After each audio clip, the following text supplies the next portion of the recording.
नमस्कार दोस्तों, मैं प्रिंस कुमार आप सभी का बहुत बहुत बहुत स्वागत करता हूं।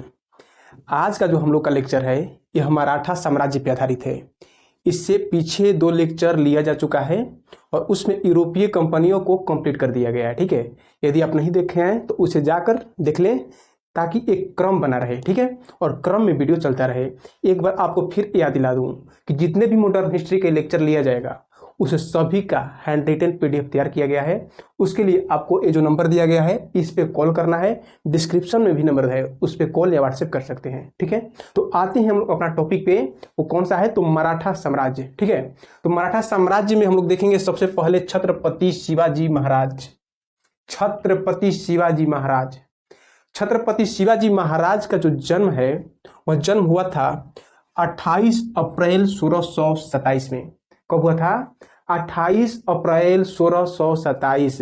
इनकी मृत्यु जो है वह हुआ था 1680 में। यानी कि इनका जो टाइम पीरियड है वह देखिएगा तो 1627 से 1680 ईस्वी तक रहता है। ठीक है, कब से कब तक? तो 1627 से 1680 और 1680 में इनकी मृत्यु हो जाती है। इनके जो पिता थे उनका नाम था शाहजी भोसले। क्या नाम था? शाहजी भोसले। ठीक है, और इनकी जो माता थी उनका नाम था जीजाबाई। जीजाबाई, ये जो जीजाबाई हैं इनका शिवाजी के चरित्र पर काफी ज्यादा प्रभाव था। यानी कि शिवाजी जो थे अपने माता जी से बहुत ज्यादा प्रभावित थे। उनके पिताजी जो शाहजी भोसले थे ये अहमदनगर और बीजापुर के जागीरदार थे। ठीक है, इनके जो सैनिक गुरु हैं, सैनिक गुरु शिवाजी के जो सैनिक गुरु हैं उनका क्या नाम है? तो उनका नाम है दादा कोंडदेव। क्या नाम है? दादा कोंडदेव। किंतु जो आध्यात्मिक गुरु हैं उनका क्या नाम है? तो सामर्थ्य रामदास। क्या नाम है? सामर्थ्य रामदास। सामर्थ्य रामदास। इनकी जो राजधानी थी उसका नाम था रायगढ़। क्या? तो रायगढ़। ठीक है, रायगढ़ क्या था? तो शिवाजी के जो साम्राज्य था उसका राजधानी था। और इनका जो साम्राज्य था उसमें किस भाषा का अधिक प्रचलन था? तो वह भाषा थी मराठी। कौन सी? मराठी भाषा थी जो इनके साम्राज्य में मुख्य रूप से बोली जाती थी। इसके अलावा इनकी जो पत्नी थी इनका नाम था साईबाई, जो कि मुख्य थी। इनकी पत्नियां तो बहुत सारी थीं किंतु उनमें जो मुख्य है जिनको लेकर प्रश्न पूछे जाते रहे हैं वो कौन है? तो साईबाई। और शिवाजी के द्वारा एक उपाधि धारण किया गया था जब अपना प्रथम राज्याभिषेक करा रहे थे 1674 में। उसी समय इनके द्वारा एक उपाधि धारण किया गया था और उस उपाधि का नाम है छत्रपति। शिवाजी को छत्रपति शिवाजी महाराज के नाम से बोलते भी हैं। तो इनकी उपाधि क्या है? छत्रपति। ठीक है, शिवाजी क्या था, हुआ क्या कि जो शाहजी भोसले थे वो अपने पुणे के जागीर को शिवाजी को प्रदान किए थे। उस समय जो शिवाजी का उम्र था वह मात्र 12 वर्ष का था। यानी कि शिवाजी अपने 12 वर्ष के बाल्य अवस्था में ही, 12 वर्ष के किशोरा अवस्था में ही क्या किए कि पुणे के जागीर को संभालने लगे थे। ठीक है, इसके अलावा पूर्णा के प्रारंभ समय पूर्णा के जागीरदार थे। इसके अलावा यह भी ध्यान रखिएगा कि इनका साम्राज्य का जो ध्वज था वो भगवा ध्वज था। कौन सा ध्वज? भगवा ध्वज था। और इनका जो एक और प्रश्न आता है कि भगवा ध्वज था और एक सेकंड, चलिए याद पड़ेगा तो बता देंगे। ठीक है, आते हैं आगे। इनके समय जो बीजापुर का सुल्तान था उसका नाम था आदिल शाह। बीजापुर का सुल्तान कौन था? तो आदिल शाह बीजापुर का सुल्तान था। इसका सेना नायक जो था उसका नाम था अफजल खां। क्या नाम था? अफजल खां। और अफजल खां जो था काफी क्रूर व्यक्ति था और क्रोधी व्यक्ति था। हुआ क्या था कि शिवाजी अपने प्रारंभिक समय में मालवा के 9 युवकों में, जो वहाँ के युवा थे, उनमें जो है विद्रोही भावना कह सकते हैं कि उसका विस्तार करने लगे। और इस वजह से उनकी जनशक्ति में, शिवाजी की जो जनशक्ति है उसमें वृद्धि हुई और अपने जागीर के आसपास के क्षेत्रों को वो क्या किए कि जीतने लगे। इस क्रम में जितने भी जागीर जीते गए थे उनमें अधिकांश जो जागीर था वह बीजापुर का था। इस वजह से बीजापुर का जो शासक था आदिल शाह शिवाजी के इस विस्तार से काफी ज्यादा भयभीत हुआ था। शिवाजी के विस्तार से काफी ज्यादा भयभीत हुआ था। हाँ, तो वहाँ पे क्या है कि यहाँ पे हम लोग देखने वाले थे कि शिवाजी जो उनकी आराध्य देव थी वो उनका नाम था दुर्गा भवानी। यहाँ पे एक देख लीजिएगा, कभी एग्जाम पूछ सकता है, उतना इंपॉर्टेंट नहीं है, हल्का ध्यान में रखिएगा। दुर्गा भवानी आराध्य देव थी, ठीक है। तो हुआ क्या था कि शिवाजी की विस्तारवादी नीति से बीजापुर का जो शासक था आदिल शाह काफी ज्यादा भयभीत हो चुका था। इसी कारण वो अपना जो उसका सेनानायक था, क्या नाम था, अफजल खां, उसे शिवाजी को जिंदा या मुर्दा पकड़ कर लाने के लिए भेजा। और अफजल खान ने अपने दूत कृष्णजी भास्कर, ये नाम को थोड़ा ध्यान में रखिएगा, कृष्णजी भास्कर को शिवाजी के पास भेजा। किसको? कृष्णजी भास्कर। और शिवाजी को अपने पास लाने के लिए उसने संदेश दिया। उसने कहवाया शिवाजी, कृष्णजी भास्कर के माध्यम से शिवाजी से कि यदि शिवाजी बीजापुर की अधीनता स्वीकार करते हैं, किसकी? बीजापुर की अधीनता स्वीकार करते हैं, तो जो अफजल का है वो शिवाजी के सारे जो जागीर जीता गया है उसे जागीर के रूप में परिवर्तित करा देगा, जो कि शिवाजी के पास ही रहेगा जागीर के रूप में, ठीक है। तो कृष्णजी भास्कर जो है पहुंचे शिवाजी के पास, और शिवाजी जो है धर्म के आधार पर, क्योंकि कृष्णजी भास्कर भी हिंदू थे और शिवाजी भी हिंदू थे, तो अपने धर्म के दुहाई के आधार पर अफजल खां के वास्तविक उद्देश्य को समझे कि उसका वास्तविक उद्देश्य क्या था, शिवाजी का हत्या करना था। और इसके बाद वास्तविक उद्देश्य को समझकर शिवाजी ने अपने दूत गोपीनाथ को, किसको? गोपीनाथ को अफजल खां के पास भेजा, और इन्होंने संदेश दिलवाया कि शिवाजी काफी भयभीत हैं, शिवाजी काफी भयभीत हैं, और यदि क्षमा करने का आश्वासन दिया जा रहा है तो शिवाजी अफजल खां से अवश्य मिलेंगे, शिवाजी अफजल खां से अवश्य मिलेंगे। यह भी शिवाजी का क्या था, चाल था। इसके बाद वो क्या हुआ कि अफजल खां सहमत हुआ कि ठीक है बुलाया जाए। गोपीनाथ ने जाके अफजल खां को संदेश दे दिया था। इसके बाद शिवाजी बिंदास गए, और बातचीत में ही शिवाजी क्या किए कि चाकू निकालकर शिवाजी में घोंप दिए, शिवाजी ने अफजल खां में घोंप दिया चाकू। इसके बाद क्या हुआ कि उनका हत्या हो गया। जो अफजल खां का हत्या हो गया तो दक्षिण भारत में शिवाजी का नाम का विस्तार हो गया। शिवाजी का नाम का क्या हुआ, काफी ज्यादा चर्चाएं हुई, ठीक है। और इस वजह से शिवाजी की जो शक्तियां हैं बढ़ने लगी, ठीक है। तो इस समय कौन था? अफजल खां सेनानायक था, और आदिल शाह था। और बीजापुर का सुल्तान कौन था? आदिल शाह। इसे भी ध्यान में रखने की जरूरत है। इस समय शिवाजी के टाइम पीरियड में जो मुगल बादशाह था उसका नाम था औरंगजेब। क्या नाम था? औरंगजेब। और शिवाजी का जो साम्राज्य स्थापित करने का उद्देश्य था उसमें सबसे जो महत्वपूर्ण बाधा था ये मुगल औरंगजेब ही था, ठीक है।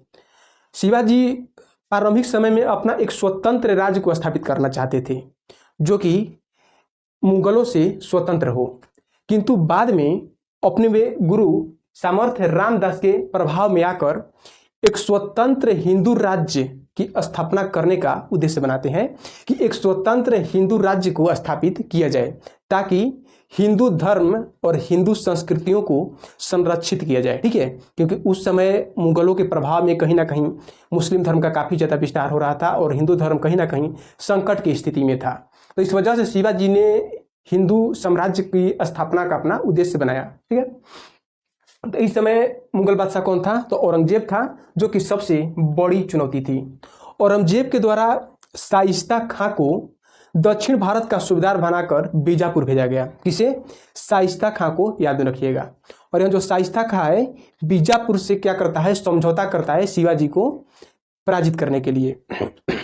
और यह जो शाइस्ता खां है जाकर पुणे पर अधिकार कर लेता है।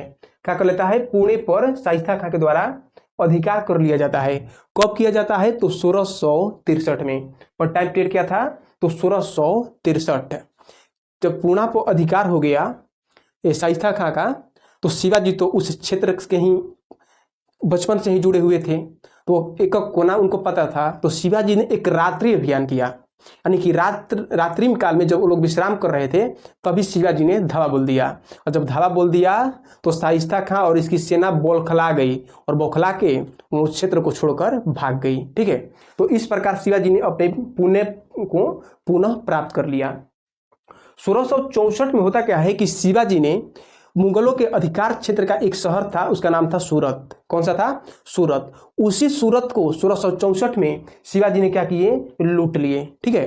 किसे? तो सूरत को 1664 में शिवाजी ने लूट लिया। इसके बाद होता क्या है कि एक आमेर का शासक था, उसका नाम था जय सिंह। आमेर का शासक कौन था? तो जय सिंह इस समय था शिवाजी के समय।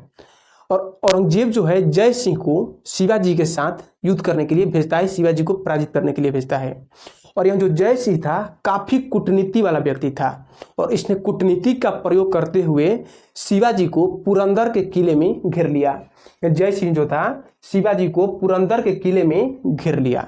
अब शिवाजी तो घिर गए चारों तरफ से, तो इस वजह से शिवाजी को एक संधि करनी पड़ी। किसके साथ? तो आमेर के राजा जय सिंह के साथ एक संधि करनी पड़ी। उसे ही पुरंदर की संधि के नाम से जाना जाता है। किस संधि के नाम से? पुरंदर की संधि के नाम से जाना जाता है, जो कि 1665 में हुआ था। कब हुआ था? 1665 में पुरंदर की संधि होती है। तो पुरंदर की संधि किसके किसी के बीच हुआ?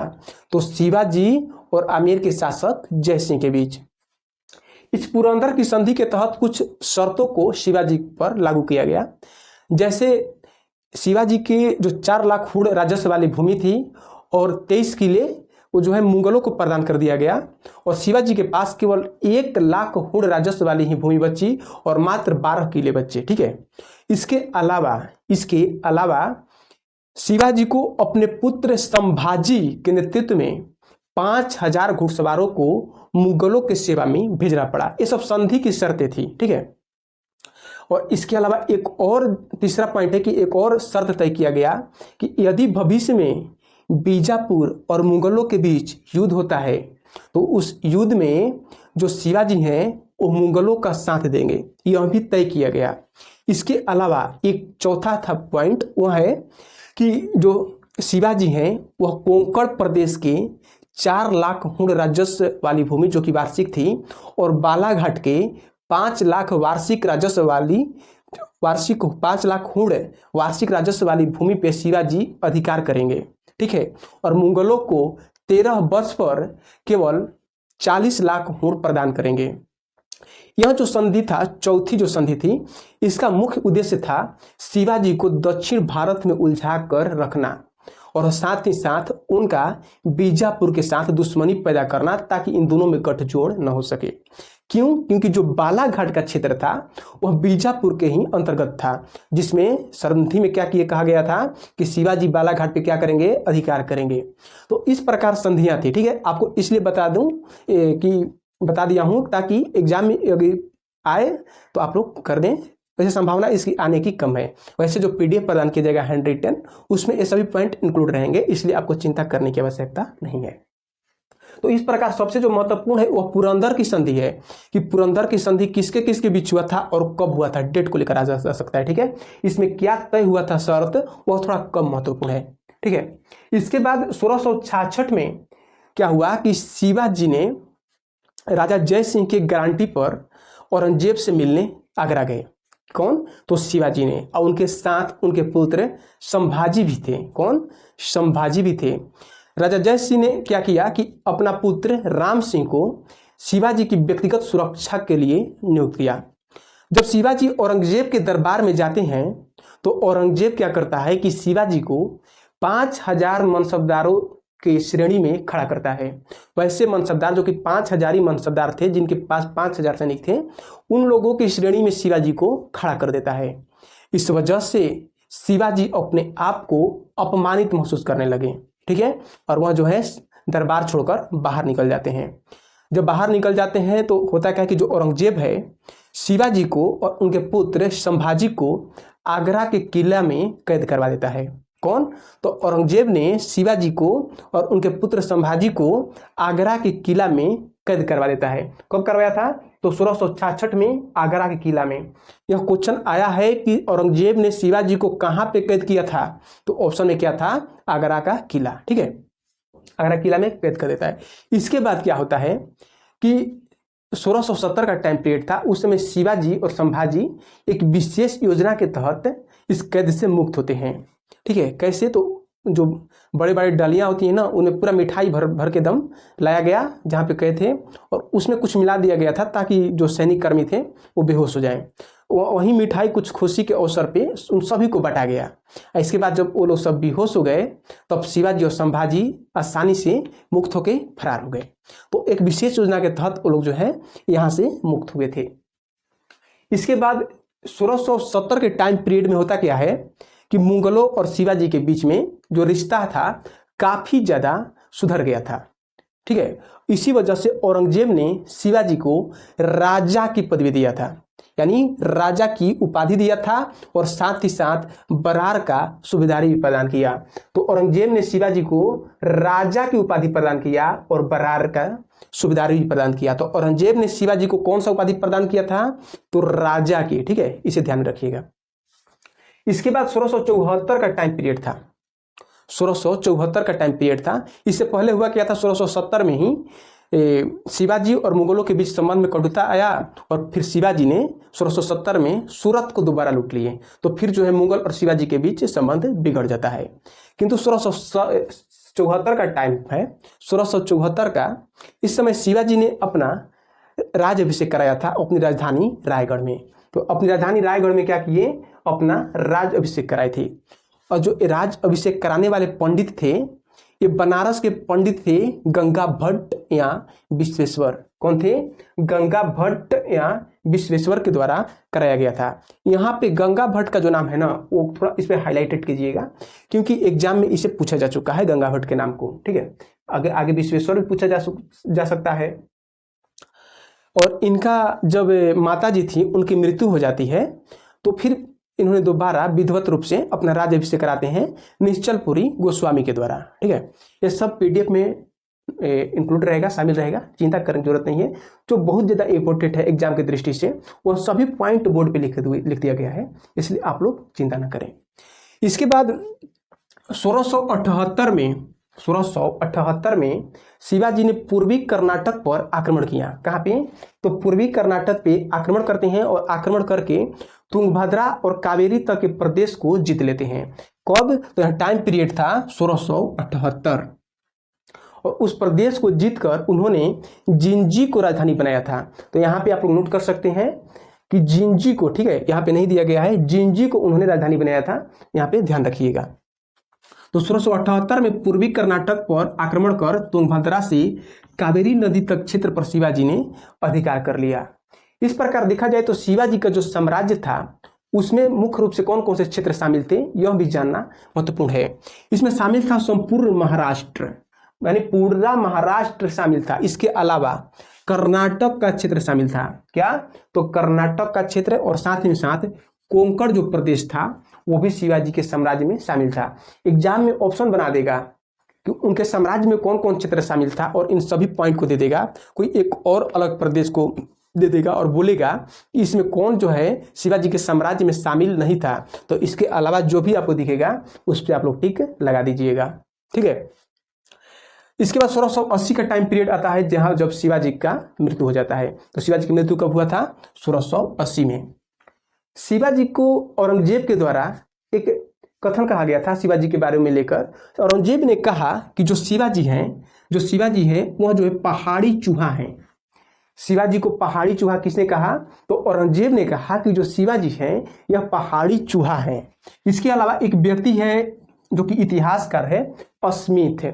इस स्मिथ ने कहा कि जो शिवाजी का साम्राज्य है ना, जो शिवाजी का राज्य है वह एक डाकू राज्य है। तो क्या कहा? डाकू राज्य। तो शिवाजी के साम्राज्य को डाकू राज्य किसने कहा?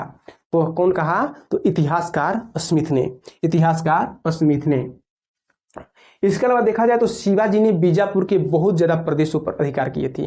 उन प्रदेशों में कुछ प्रमुख क्षेत्र हैं जिनको लेकर एग्जाम में प्रश्न आते रहे हैं कि यह कौन सा क्षेत्र बीजापुर का है जिसमें शिवाजी का अधिकार था। ठीक है, और इसमें से कोई एक ऑप्शन में दे देता है। तो इससे हम लोग देखते हैं। इनमें शामिल था सिंहगढ़। क्या?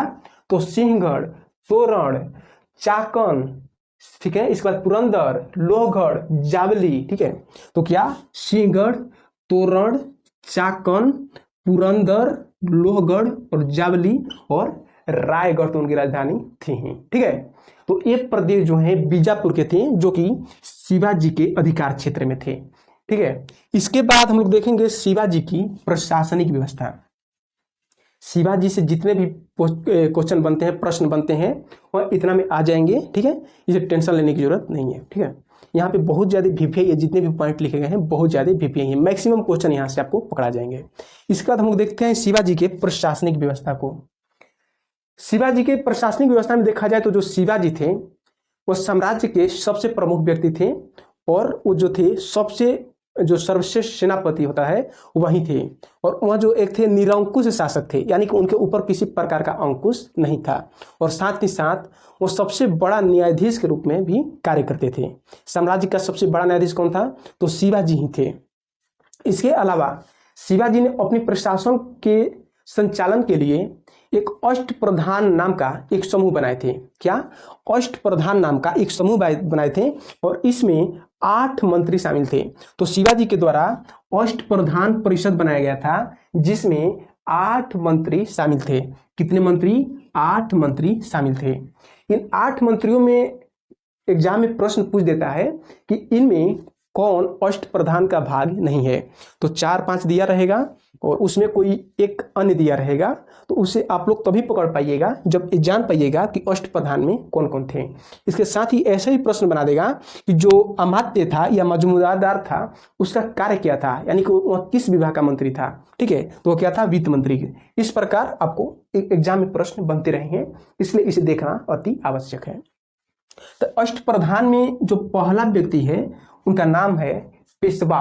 पेशवा, ये जो पेशवा थे ये प्रधानमंत्री के रूप में कार्य करते थे। कौन? तो पेशवा प्रधानमंत्री के रूप में कार्य करते थे। इसके अलावा एक और इतिहास में देखा जाता है विजयनगर के साम्राज्य में, उसमें अष्टदिग्गज होते हैं। ठीक है, और एक क्या थे? अष्टप्रधान थे। तो इसमें कन्फ्यूजन हो जाता है बहुत सारे लड़कों को कि किसमें कौन था। तो यहाँ पे अष्टप्रधान है, प्रधान। ठीक है, प्रधान से थोड़ा आप लोग रेड कर सकते हैं, और वह जो थे अष्टदिग्गज थे कृष्णदेवराय के समय। तो इसमें जो पहला व्यक्ति था वो पेशवा था, जबकि जो दूसरा था वो अमात्य या मजूमदार था। अमात्य या मजूमदार, और यह क्या कार्य करता था? तो वित्त मंत्री था और वित्त संबंधित कार्य को करता था, यानी कि धन दौलत संबंधित कार्य को करता था। कौन? तो अमात्य या मजूमदार। इसके बाद नाम आता है वाकियानवीस। वाकियानीस, इस वाकियानीस का जो कार्य था वह राजा से मिलने वाले लोगों की देखरेख करना था, और यानी कह सकते हैं कि यह जो था गृह मंत्री था। तो वाकियानीस क्या था? तो गृह मंत्री था, जो राजा से मिलने वाले लोगों की देखरेख करता था कि कौन व्यक्ति राजा से कब मिल रहा है, कहीं वो दुश्मनी के भाव से तो नहीं आया है। तो यह कार्य किसका था? तो यह था वाकियानीस का। इसके बाद है नाम सचिव का, और जो सचिव था पत्र व्यवहार करता था, यानी कि पत्र का जो लेखन कार्य होता था यह सचिव के निर्देश में ही होता था। तो सचिव क्या था? पत्र व्यवहारक था। इसके बाद नाम आता है दबीर या सुमंत का। यह जो दबीर है या सुमंत है यह विदेश मंत्री होता था। कौन सा मंत्री? विदेश मंत्री। इसके बाद नाम आता है पंडित राव का, और यह जो पंडित राव था धार्मिक मामलों का सर्वोच्च प्रधान था। किस मामला का? तो धार्मिक मामला से, पंडित से आप रिलेट कर सकते हैं धार्मिक। ठीक है, तो यह जो पंडित राव था धार्मिक मामला से संबंधित व्यक्ति था। इसके बाद जो एक व्यक्ति था न्यायाधीश से, 7वां पॉइंट में कौन है? तो न्यायाधीश भी इस अष्टप्रधान का ही भाग था, और यह न्याय विभाग से संबंधित कार्य करता था, यानी न्याय का कार्य करता था। किंतु जो सबसे बड़ा न्यायाधीश था वह थे शिवाजी ही थे, यानी कि जो राजा होते थे वही होते थे। इसके बाद जो सबसे अंतिम 8वां है वह है सर-ए-नौबत। यह जो सर-ए-नौबत था एक सेनापति का पद था, किंतु जो सबसे सर्वश्रेष्ठ सेनापति का पद होता था वह राजा का ही होता था। इसका क्या होता था? इसके द्वारा कौन से कार्य संपन्न किए जाते थे? तो यह जो था सेना की भर्ती से संबंधित कार्य करता था, रसद सामग्री जहाँ युद्ध होता था वहां पहुंचाने का कार्य करता था, अस्त्र शस्त्र की व्यवस्था करता था। ये सभी जो कार्य था वह सर-ए-नौबत के द्वारा किया जाता था। किंतु इस जो पद है इस पद पे किसी मराठा व्यक्ति को ही नियुक्त किया जाता था। किसे? मराठा व्यक्ति को ही। इसके बाद हम लोग देखेंगे शिवाजी के सैन्य व्यवस्था। क्या? शिवाजी का सैन्य व्यवस्था। शिवाजी का जो सैन्य व्यवस्था था इसमें जो नियमित इनका सैनिक थे उनको नकद वेतन दिया जाता था, यानी कि उनको क्या किया जाता था? पैसा दिया जाता था। नियमित जो सैनिक होते थे, नियमित सैनिक से तात्पर्य है कि जो उनके पास प्रॉपर एकदम हमेशा उपस्थित होते थे, उसे ही हम लोग नियमित सैनिक के नाम से जानते हैं। इसके अलावा शिवाजी के सैनिक व्यवस्था में हाथी और तोप खाना को भी शामिल किया गया था। क्या क्या? तो हाथी और तोप खाना भी। शिवाजी की सेना में घुड़सवार सेना एक शामिल था, और घुड़सवार सेना दो प्रकार की थी, जिसमें एक था बरगीर और एक था सिलेदार। बरगीर में ही पागा शामिल था, जो कि शाही घुड़सवार था। क्या? शाही घुड़सवार था। तो कौन? तो पागा। तो पागा क्या है? तो पागा एक घुड़सवार सेना का भाग्य है, जो बरगीर के अंतर्गत आता है। और यहाँ जो बरगीर थे, इनको अपना सारा खर्च इनका जो था वह राज्य के द्वारा उठाया जाता था, जबकि जो सिलेदार थे इनको अपना खर्च स्वयं उठाना पड़ता था। ठीक है। और यहाँ युद्ध में जो युद्ध होता था उसमें लूटे गए जो माल होते हैं उनके माध्यम से अपना खर्च चलाते थे। इसके अलावा शिवाजी के सैनिक व्यवस्था में पैदल सैनिक और नौसेना भी शामिल था। किंतु इनका जो नौसेना था वह यूरोपीय की तुलना में काफ़ी ज़्यादा कमजोर था, और साथ ही साथ इसमें तोपखाना शामिल नहीं था, जबकि ब्रिटिशों वाला में जो यूरोपीय थे उनके नौसेना में तोपखाना भी शामिल था। और शिवाजी को जो सैनिक व्यवस्था थी, जो प्रशासनिक व्यवस्था थी, वह दशमलव प्रणाली पर आधारित थी। तो शिवाजी की प्रशासनिक व्यवस्था एग्जाम में पूछा जा सकता है कि किस प्रणाली पर आधारित थी, तो दशमलव प्रणाली पर। दशमलव प्रणाली आखिर होता क्या है? तो आज के समय में भी जो व्यवस्था है कहीं ना कहीं उसी से मिलता जुलता दशमलव प्रणाली पर ही आधारित है। जैसे एक थाना होता है, उस थाना में कई सिपाही होते हैं, और उन सिपाहियों का जो वहाँ पे हेड होता है क्या होता है? दरोगा होता है। कई थाने के दरोगा होते हैं, उसके ऊपर कौन होता है? डीएसपी होता है, और कई डीएसपी के ऊपर एसपी होता है। इसी प्रकार क्रम बना रहता है। ठीक है, उसी को दशमलव प्रणाली के नाम से जानते थे। इस ऐसे ही मिलता जुलता जो सैनिक व्यवस्था था शिवाजी का भी था, और शिवाजी के द्वारा ही सर्वप्रथम मराठा साम्राज्य के अंतर्गत गोरेला युद्ध पद्धति को प्रारंभ किया गया था। यह गोरेला युद्ध पद्धति क्या होता है? तो यह छुप कर जैसे छापा मार युद्ध पद्धति होता है। ठीक है, जहाँ जो कि पहाड़ी क्षेत्र के लिए अधिक अनुकूल होता है। ठीक है, तो गोरेला युद्ध पद्धति को प्रारंभ करने का श्रेय किसे दिया जाता है? तो शिवाजी को ही दिया जाता है। एग्जाम में पूछा गया है कि गोरेला युद्ध पद्धति को किसके द्वारा प्रारंभ किया गया था? तो किसके द्वारा? शिवाजी के द्वारा। ठीक है, इसके बाद हम लोग देखेंगे शिवाजी के अंगरक्षक जो थे उन्हें मालवी सैनिक के नाम से जाना जाता है।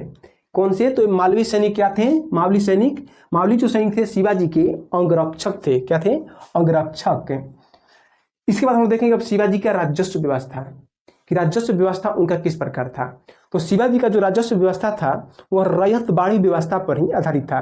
किस व्यवस्था पर? रयतबाड़ी व्यवस्था पर आधारित था, जो कि मलिक अंबर के द्वारा जो लागू किया गया था उसी व्यवस्था के समान था। इसके द्वारा भूमि के मापन के लिए जरीब और काठी का प्रयोग किया गया था। इसके माध्यम से अपने साम्राज्य की भूमि का माप करवाए थे। तो किसका प्रयोग किया? तो जरीब का और साथ में काठी का। इसके अलावा इनके साम्राज्य में जो राजस्व वसूलने का पैतृक अधिकारी होते थे वह जो ग्राम स्तर पर थे उनका नाम था पटेल या पाटिल।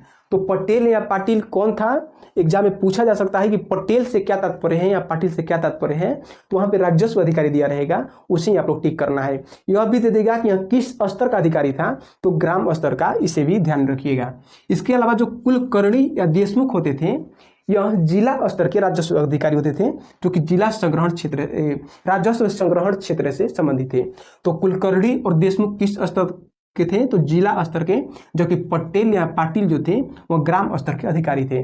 किंतु शिवाजी के द्वारा इन अधिकारियों का जो पैतृक अधिकार था उसे समाप्त कर दिया गया, और समाप्त करके केंद्रीय अधिकारियों को नियुक्त किया गया राजस्व को एकत्रित करने के लिए, ताकि भ्रष्टाचार को कम किया जा सके। ठीक है, और इनके राजस्व व्यवस्था के अंतर्गत जो प्रमुख कर था उसमें दो कर सबसे प्रमुख है, और यहाँ से क्वेश्चन पूछे जाते रहे, जिसमें एक है चौथ। एक कौन सा है? चौथ। और जो दूसरा है वह सरदेशमुखी है। कौन? तो सरदेशमुखी। इन दोनों में अंतर क्या है? तो जो चौथ होता था ना, वह चौथ वैसे क्षेत्रों से वसूल की जाती थी जहां पे जो मराठा सैनिक थे उस क्षेत्र को सुरक्षित रखने का आश्वासन देते थे कि यदि उस पर कोई बाहरी आक्रमण होता है तो उस क्षेत्र की सुरक्षा की जो जिम्मेवारी है वह मराठा सैनिक की है। तो उस क्षेत्र से जो वसूले गए राजस्व होते थे उसे चौथ के नाम से जाना जाता था। और यह जो चौथ था उस क्षेत्र के उपज का 1/4 भाग यानी कि 25% लिया जाता था। तो चौथ कितना था? 1/4 भाग, इसी कारण इसका चौथ नाम पड़ा।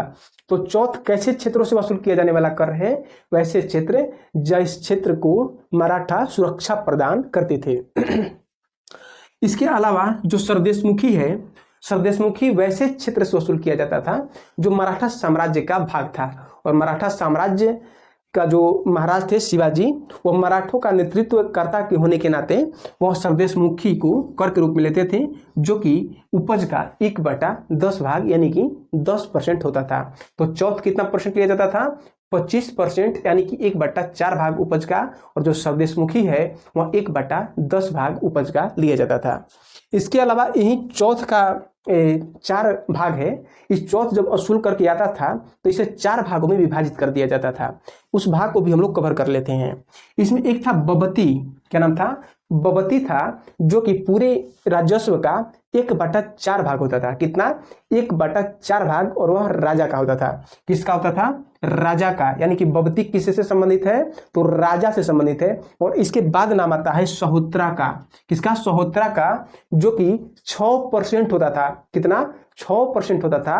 और यह पंत सचिव का होता था। किसका? पंत सचिव का 6%। इसके बाद नाम आता है नाडगुंडा का। किसका? नाडगुंडा। और यह नाडगुंडा जो था 3% था, जो कि राजा के इच्छा पर खर्च किया जाता था। किसके इच्छा पे? राजा के इच्छा पे खर्च किया जाता था। कौन? तो नाडगुंडा, जो कि 3% होता था। और इसके अलावा जो अंतिम है वह है मोकास। क्या? मोकास। और यह जो था 66% था। और यह किस पे खर्च किया जाता था? तो सैनिकों पे खर्च किया जाता था, ताकि सैनिक रहेंगे तभी तो उन क्षेत्रों को सुरक्षा प्रदान किया जाएगा। तो उन सैनिकों के लिए मराठा सरदारों को प्रदान किया जाता था, जो इन सैनिकों को रखते थे। तो कितना था? 66% था। और घुड़सवार सेना पे खर्च किया जाता था।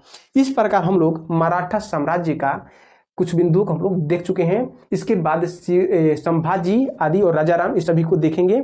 और इसके बाद आंग्ल मराठा युद्ध को देखते हुए यह जो है टॉपिक है समाप्त करेंगे। ठीक है, तो अभी 1-2 लेक्चर और आ सकते हैं। तो आज इतना ही। जय हिंद, जय भारत। एक बात आपको याद दिला दूं, यदि आपको लग रहा हो कि कोई पॉइंट सर बोल रहे हैं और इम्पोर्टेंट है किंतु इस बोर्ड पे नहीं है, तो आपको चिंता मत करिए। वह जो पॉइंट है सभी जो हैंड रिटन PDF तैयार किया गया है उसमें इंक्लूड है। यहाँ पे वह पॉइंट लिख दिए गए हैं जो एग्जाम की दृष्टि से महत्वपूर्ण है, इसलिए आपको टेंशन लेने की जरूरत नहीं है। तो यदि आपको अच्छा लगा हो तो अपने दोस्तों के पास शेयर करें और लाइक साथ में जरूर करें। तो जय हिंद, जय भारत। आप लोग का बहुत बहुत धन्यवाद।